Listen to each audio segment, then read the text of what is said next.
maskan nis petang majam bro kerjaan sibil jawar atau testing apaman kotoran min kubur ago ketering hujuk kene kubur namakan kata abu mantan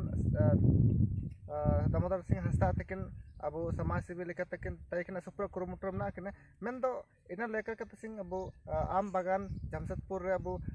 जेबी cases रे राजनीति पट्टरे किन इदे किड़ा कारण चिना तरंग ना abu कबचिर गेल तरे मेन तो इंता रे akhirnya kaji jagar ina ko hubay na cicilna ko terang cina mente akin sama sevi eta akin rajniti pe akin sena otna ina do intar abu akhirnya mucha takin jagar ta abu ina bo ayam cirgale enda nane kana ge ora bechira abu ayar pare bari bidenya ona te kana supure enda hujum ci supure beedte kana enda abu ina leke tape cilke pada kada ina jokan notice jaro notice na pe चलिंग उड़ू लेकर नेलका मेना ची अब सुपुर होको अब मुंडा मन कर जदि इनका व्यवस्था जदि बनी थई ने जदि करेक्ट थई ने एंदो अब होको इनका पावर अब तेर को बदाइयो मेन तो तेसिंग न्यूज ये ची अब राजनीति पट्टरे जब जयराम माता जो आ केते मकसद इना केतना ची मन अब नेन लेका के मुंडा मन की व्यवस्था जदि कड़े मेना दबो नेके हुजुम बा ओदी इन लेका के मर अब ललतन को नेलका के अब तला रे आंगो हुजो अकिन ते जो अबू मानतन दामोदर सिंह हस्ता तकिन ते तो उसर बसे तो जगह बु अटकर है चिना मन तकिन जबे केसेस रेकिन किन बोलो याना इंटरनल के कमर न्यूज रे बाई केना पे अकिन जरूर अकिन मुचा तो आयुम ले तमार मस्कल ने जलतन को नाम को एक जीवन ते सिविल जवार और अकिन वीडियो में से लेना वाले और आज शायद सुनील मातो जी के सादत दिवस के अवसर पर उपस्थित माननीय टाइगर जयराम कुमार मातो जी के साथ सभी इस जेबी केसेस के जुझारू कार्यकर्तागण पदाधिकारीगण आप सबों को मैं दामोदर सिंह हस्ता की ओर से तहे दिल से जोहार। बहुत चंद शब्दों में मुझको बोलने के लिए कहा गया है, मैं सिर्फ बहुत ही चंद शब्दों में आप लोगों को मैं बताने जा रहा हूं। 20 साल तक मैंने कोल्हान में भाषा के लिए संघर्ष किया। इस दौरान 2008 को वो भाषा को 8वीं अनुसूची में शामिल कराने के लिए शायद पहली बार कोल्हान की धरती में रेल चक्का जाम हुआ। उसके बाद तमाम विधायकों के साथ, तत्कालीन जितने जो विधायक थे सबके साथ, सबके यहां जाकर के जो 9 जनजातीय एवं क्षेत्रीय भाषा द्वितीय राजभाषा घोषित हुआ, वो हमारे आंदोलन का नतीजा था। दूसरा, यहां बहुत लोगों को याद होगा 1 जनवरी 2017 का वो घटना, झारखंड के तत्कालीन मुख्यमंत्री एक बहुत बड़ा राजनीतिक षड्यंत्र बोलिए या और कुछ, तो सीएनटी एक्ट, एसपीटी एक्ट पे संशोधन करने जा रहे थे। तब हम लोगों ने 1 जनवरी 2017 को खरसुआ शहीद स्थल पे उसको आने से रोकने के लिए काला झंडा दिखाने का हम लोगों ने आयोजन किया था, क्योंकि खरसुआ शहीद स्मारक समिति का अभी भी मैं अध्यक्ष हूं। उस खरसुआ शहीद स्थल में जब सीएनटी एक्ट, एसपीटी एक्ट के संशोधन के विरोध में लोगों की भीड़, असंख्य भीड़ आई और मुख्यमंत्री जी को काला झंडा दिखाने लगे। मुख्यमंत्री जी नहीं माने, वो शायद बेदी तक आ गए और जबरन घुस गए। कुछ लोगों को शायद ये नागवार गुजरा होगा या राजनीतिक षड्यंत्र होगा, लोगों ने उसके ऊपर जूता बरसा दिए। क्यों बरसाए? सिर्फ सीएनटी एक्ट, एसपीटी एक्ट में संशोधन के गुस्सा एक मुख्यमंत्री के ऊपर जूता चप्पल के रूप में पड़ा, जो कि झारखंड के राजनीतिक इतिहास में यह सबसे शर्मनाक दिन है। लेकिन उस जूता चप्पल के कांड के बदौलत सीएनटी एक्ट, एसपीटी एक्ट में दोबारा संशोधन का किसी मुख्यमंत्री ने हिम्मत नहीं की। आज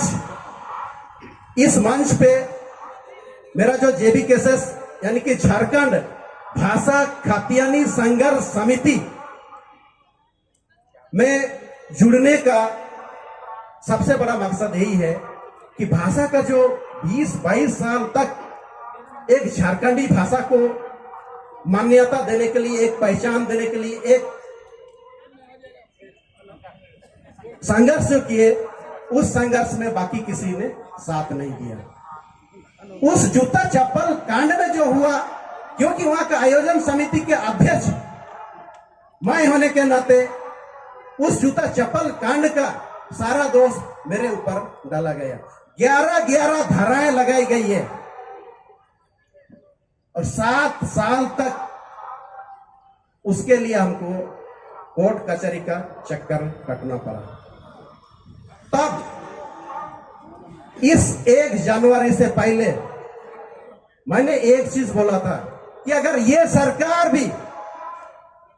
इस जूता चप्पल कांड का केस जो हमारे ऊपर बेबुनियादी तरीके से लगाया गया, क्योंकि हम वहां आयोजन समिति थे, हमारा कर्तव्य था कि जो भी वहां श्रद्धांजलि देने आएंगे उसको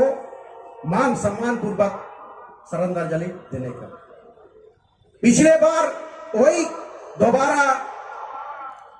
वहां कुछ लोग इस जेडी केसेस के सुप्रीमो टाइगर जयराम कुमार महतो जी का विरोध कर रहे थे कि नहीं, जयराम महतो जी का हम लोग इस शहीद स्थल पे प्रवेश करने नहीं देंगे, श्रद्धांजलि देने नहीं देंगे। तब उन विरोधियों को मैं नहीं बोला कि ये शहीद स्थल है, शहीदों को श्रद्धांजलि देने का अधिकार झारखंड के पूरा दुनिया के हर लोगों को है। आप किसी को रोक नहीं सकते हो। तब आज जो इस जेडी केसेस के महासचिव, केंद्रीय महासचिव सृजन हाइब्रू, उसको मैंने भेजा कि टाइगर जयराम महतो का विरोध होने वाला है, आप जाओ उसको एस्कॉर्ट करो और श्रद्धांजलि शांतिपूर्वक दिलाओ। तब सृजन हाइब्रू आगे आया और टाइगर जयराम महतो का पूरा कबीला को ले जा करके श्रद्धांजलि शांतिपूर्वक दिलाया।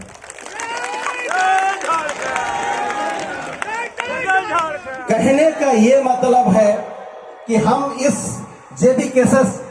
झारखंड भाषा खातियानी संघर्ष समिति से बहुत पहले से, जब इसका शायद जन्म भी नहीं हुआ था, तब से वैचारिक रूप से हम इसका साथ है और आज विधिवत रूप से इस मंच पे टाइगर जयराम महतो के हाथ ये जो एक जिम्मेदारी का जंजीर गले पे जो डाले,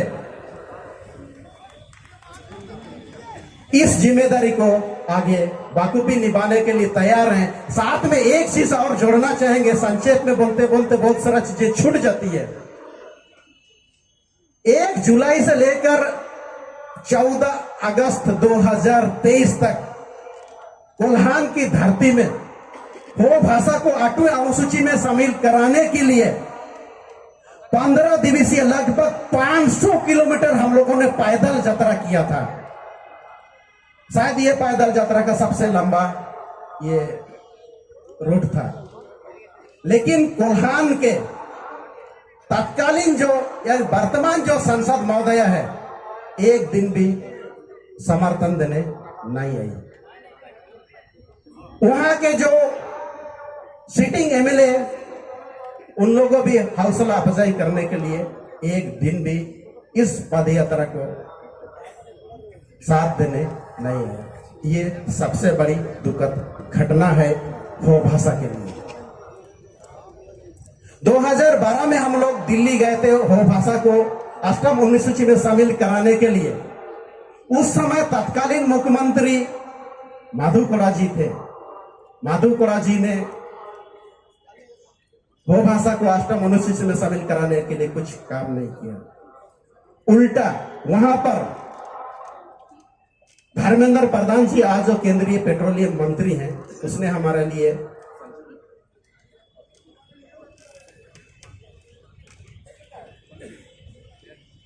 गिरिराज मंदिर से भेंट कराए। कहने का मतलब बहुत संक्षेप में जब बोलने को कहा गया है, 2018 में फिर हम लोग दिल्ली धरना को गए, फिर इस बार 21 अगस्त 2023 को धरना पे गए। गीता कोड़ा जी जो संसद है सिंगुम से हमारे साथ सड़क पे जरूर धरने पे बैठी, लेकिन नियम क्या था, उनका अधिकार क्या था, वो हमें सरकार के पास लेके जाते। जब 2003 में संथाली भाषा को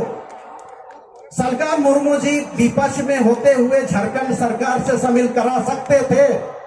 तो ठीक उसी तरह गीता कोड़ा जी भी आज वो विपक्ष में है, विपक्ष में होते हुए हो भाषा को 8वीं अनुसूची में वो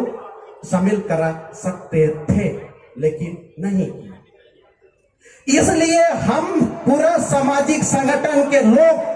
कोल्हान में मुंडा मान की शासन व्यवस्था अभी भी है, सारे मुंडा मानकियों के साथ मिलकर के एक ही निर्णय हुआ, क्यों ना जब हम लोग 20-22 साल से भाषा को 8वीं अनुसूची में शामिल कराने के लिए संघर्षरत हैं। कोल्हान में जो कुजू डैम बन रहा है, कम से कम 200 गांव जो डूबने वाला है, इन सब चीजों को बचाने के लिए खुद क्यों नहीं हम लोग लोकसभा लड़ते हैं। आज इस सोच के साथ जेबीकेएसएस में आए हैं कि यदि ये भाषा और खतियान बोलने से भाषा या तो जमीन, जो जल जंगल जमीन जो हमारा बोलने वाले लोग जो हमारा बोलेगा भाई वो तो बेचे गई। शायद इस सब को रोकने के लिए भी मुझे एक जो संगठन की जरूरत थी वो जेबीकेएसएस के रूप में मिला। बस समय कम है, आप लोग यहाँ टाइगर जयराम मातो जी को सुनने आए हैं, आप लोग उनका बेसब्री से इंतजार कर ले, इसीलिए इन शब्दों के साथ मैं अपना वक्तव्य को और आप सबों को धन्यवाद देते हुए समाप्त करना चाहूंगा। आप सबको धन्यवाद।